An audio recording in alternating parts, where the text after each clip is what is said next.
Alright guys, welcome to the first episode of my little thingamajig we're doing here.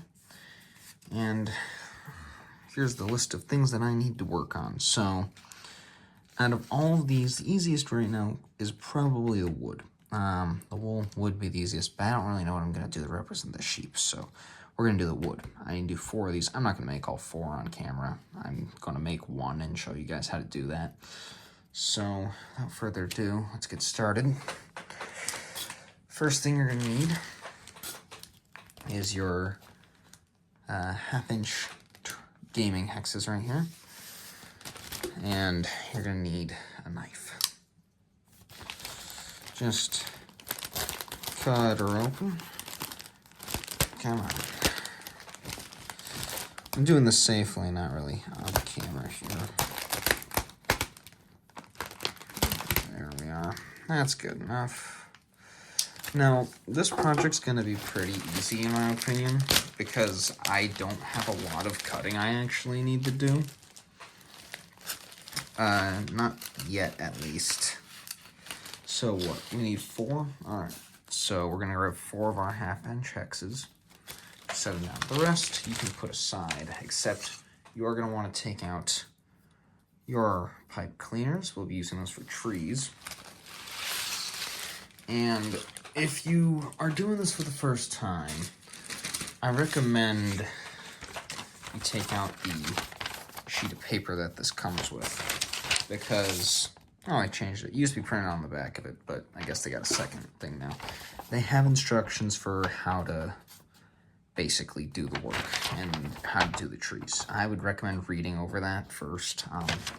I've already done this before, so I'm not really gonna explain that or read that. So I'm just gonna go straight into painting.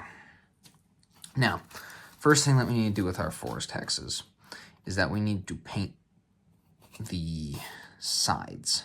Sides, right? Yeah. Sides are first. And what I usually do for the sides is literally just green. That'll probably be enough. And we'll just grab one of these. And basically, you want to make sure that you have the flat side. Like, this side has a few little chips and dents here, which shouldn't be too important, but, you know,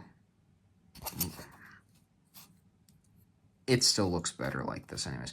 So the reason why you want to paint the sides is merely so if it accidentally pops out of the side, because they're not all cut perfectly. Yeah, they're not all cut perfectly, so some of them are a little taller than others.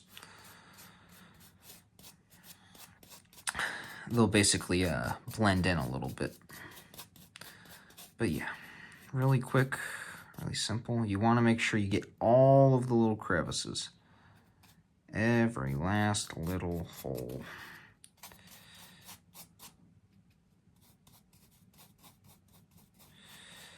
See that? Completely green.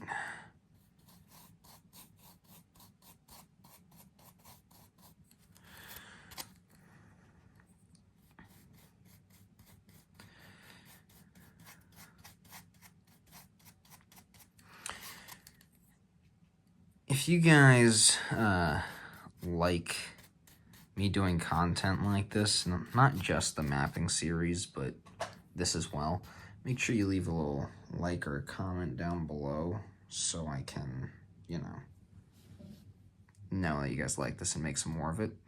Alright, so now that we have the sides painted, we just need to let it dry. The paint that I'm using takes about 30 minutes to dry, so I'll get back to you guys. You can just set it off to the side. Just on here is fine. Just make sure you drop it. I'm not going to make you guys sit and watch me paint these or have you wait for a half hour, so I'm just going to, get to it. I'll see y'all in a jump cut. Now, one thing that you can do while you're waiting for your hexagons to dry is trees. Now, these don't look very tree-like, but trust me, we'll turn them into some nice pine trees. And if you want, you can turn them into palm trees or oak trees or whatever. I just like pine trees because A, they're easy, and B, they're the only ones I can really do that look amazing. So you get 2 of these pipe cleaners per pack, but you can very easily go out and find them at your local craft store.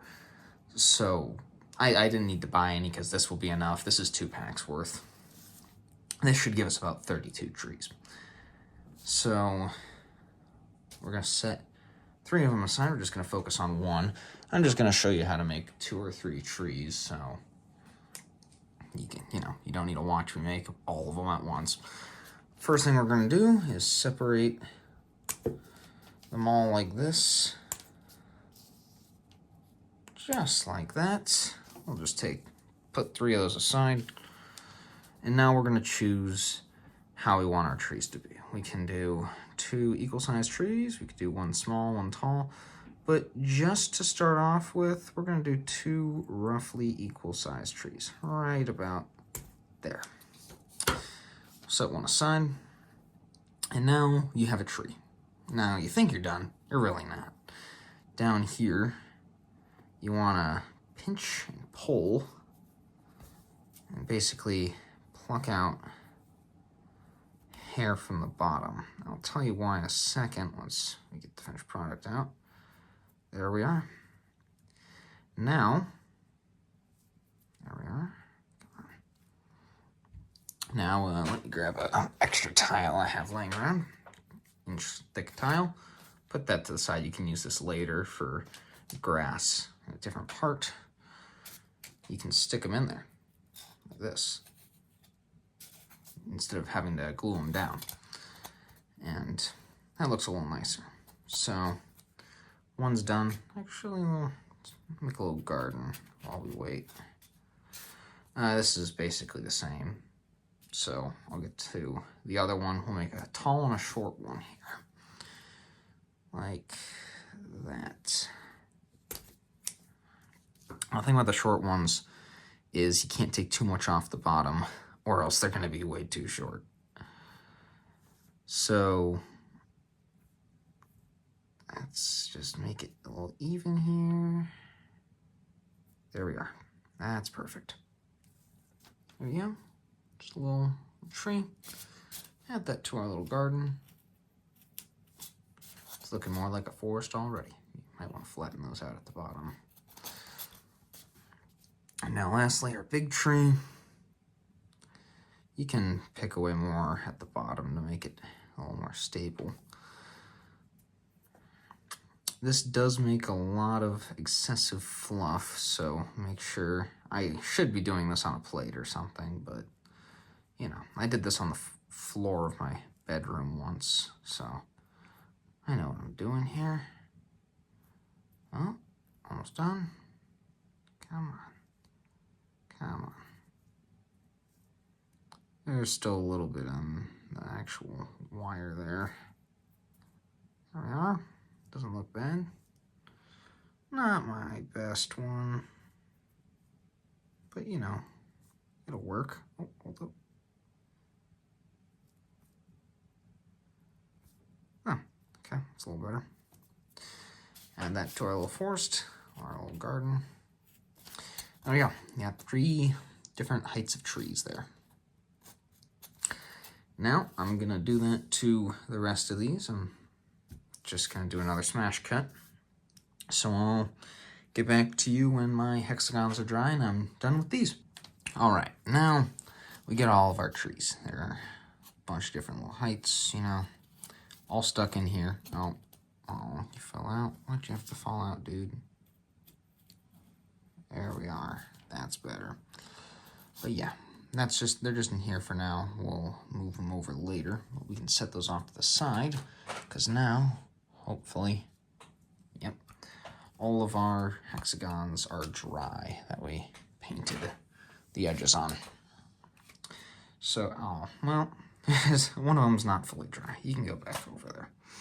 We'll just start with this one. Now what you're going to need is some tan paint. This is a little more brown than tan, but still, It's fine. I didn't mix as much white paint in there as I should have, but this will work. And this is also when you want to bring out your blended turf. I have a dark green here because this is the forest floor, so it's going to be nice and dark. Just set this off to the side. You're going to need it soon, so we'll put you right here. And now you want to find the side without the dent, which would be this one, and just paint the top.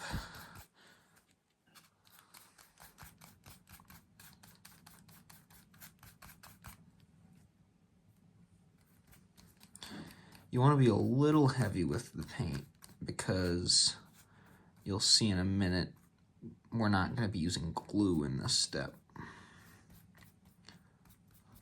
Always make sure that you paint towards the edge, because if you paint in from the edge, you'll get paint on the side, and you don't want to do that. See, I did that a little bit there.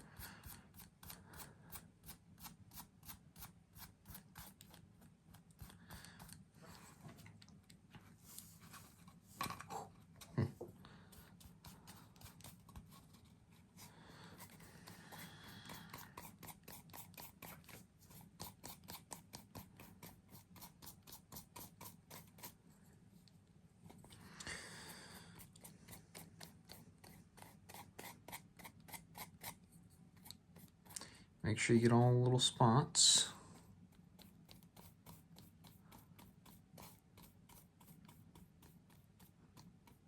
There. And then at the end, I like to just go and make sure all of the lines are nice and horizontal. You might get a little paint on the edges here. Now, while it's still wet, you want to cover this in the flock, and you can just dunk it in there like that. I don't like to do that because it gets way too thick and it falls off and it sheds, and it just overall is ugly. Either that or it just doesn't stick as well as it should. So what I usually do is make a nice little pile and just sprinkle it on. Uh-oh, there's a hair in there. Uh-oh. Ah. Oh, just let's hope the hair doesn't get in the way.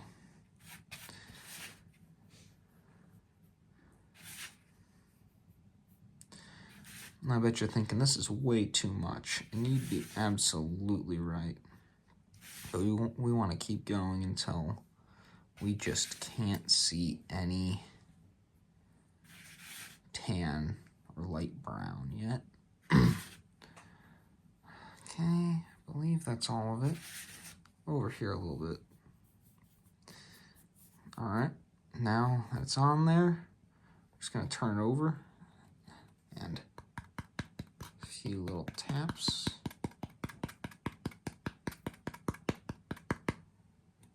Look at that. And then we can go over it one more time. Tapped it a little too hard. Took off a little too much of the flock, but we'll go over it once more. Just kind of shake off a lot of the excess. See? And we've got a dark forest floor. If you really want to, you can go over it once more. I'm just covering it a lot because again, this is the forest floor. I want it to be nice and dark. And, oh, there's one of the hairs. Let's get that out of here. My hair ain't that long. I don't know why that's like that, but there you go. Nope. There. Perfect. And now you're going to repeat that with the other hexagons that we have. Again, I'm not going to record myself doing this. Just another jump cut, so stay tuned. You're going to want to wait for the paint to dry before you do the next step. How do you know when the paint's dry? I don't know. I usually just leave it overnight, but in this case, I'll wait like an hour or two. All right. Now we've got all of our grass down, and we're going to start adding foliage. Now, the first thing that you want to do is not add your trees. The trees are going to make not the next step, but are going to make this step a lot harder to do if you choose to, do it out of order for some reason. This is a material you do not need. This is purely, I had to reach there, purely just for design choices. But you're going to need your glue, and you're going to need your flock, all right? You don't need a big piece. This much is probably, I put glue in that one a while back. I was experimenting with making little model trees, so that one's a little hard. Let's see here. This much might just be enough for your entire project if you do it right. Now, what we're going to do with this is, you see it's already flaking off up here. This is a good size. We're going to take a nice little bit, trying to get a good put in the center, and we're just going to start breaking chunks off. We don't want them to be microscopic like that because that's too hard to handle, but we want them to be about that size. Don't stick them together because then they'll just get stuck and you'll have to basically just pull them apart again. But once you have about that much, that's a good amount here. You can take one of your hexagons. I'm gonna move most of these off so we can just focus on one here. Get your glue, and I really hope this is not clogged. Come on. Eh. There's some air in there. Come on. Come on.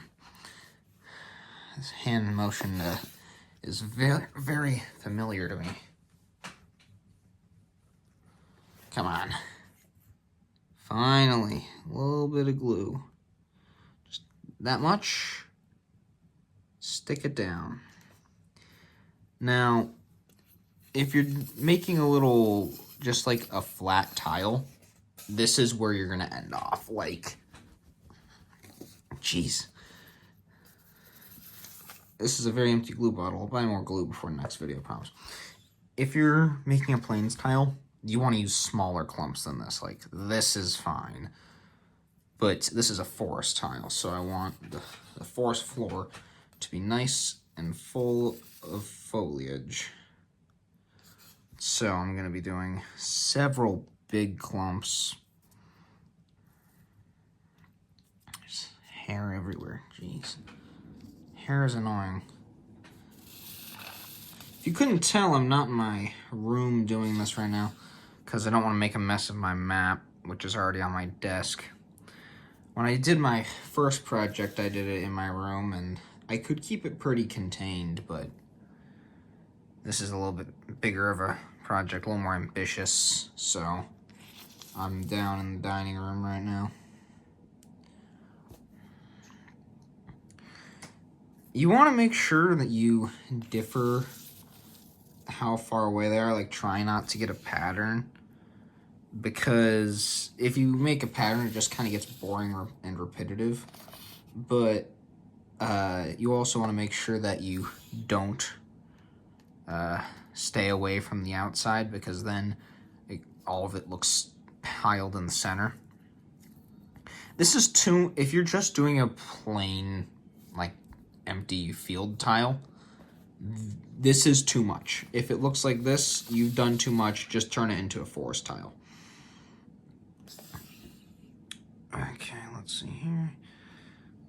Almost done. The only reason why I'm adding this much is because I want it to be nice leafy green.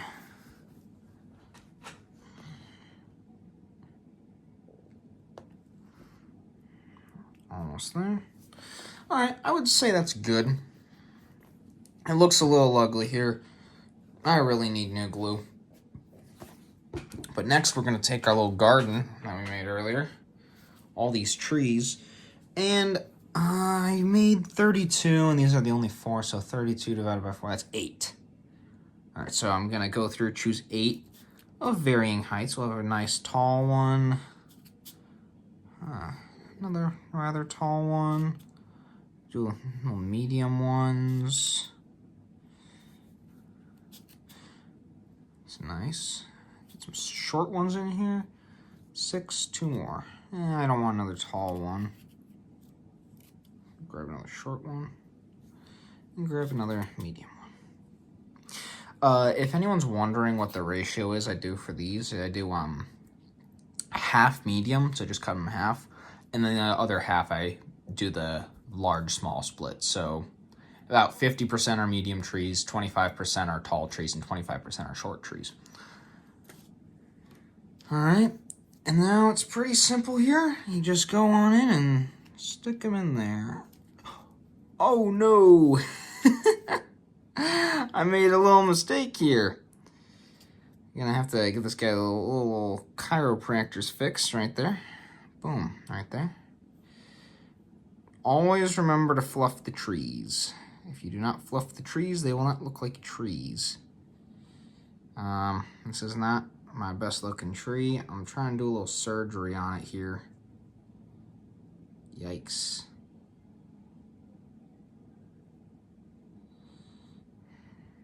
Oof. Alright, that looks a little better. So, now's a good time to say, don't try to press the tree in from the top, unless if it's a short tree. I was doing it there. Do as I say, not as I do. So you want to scatter them out, alternating between tree heights. You know, try not to put 2 short trees next to each other.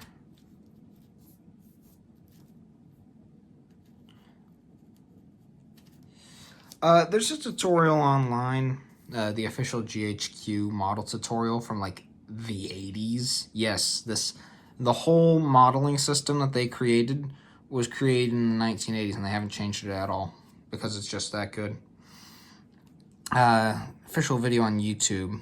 It's a re-upload because it was a VHS tape. Had instructions on how to make deciduous trees and palm trees and other stuff like that. So if you want to do that, find out somewhere else to do it, because I don't really know. I'm gonna put a couple extra trees on here because I think it's a little bare bones. Just 2 more, so this has got 10 trees. That just means I'm gonna have to make an extra stick of trees. I didn't know how many trees I was gonna make. I thought 32 was enough, but apparently not. But that is our forest tile. Nice leafy green. If you wanted to, you could go a little more in-depth here.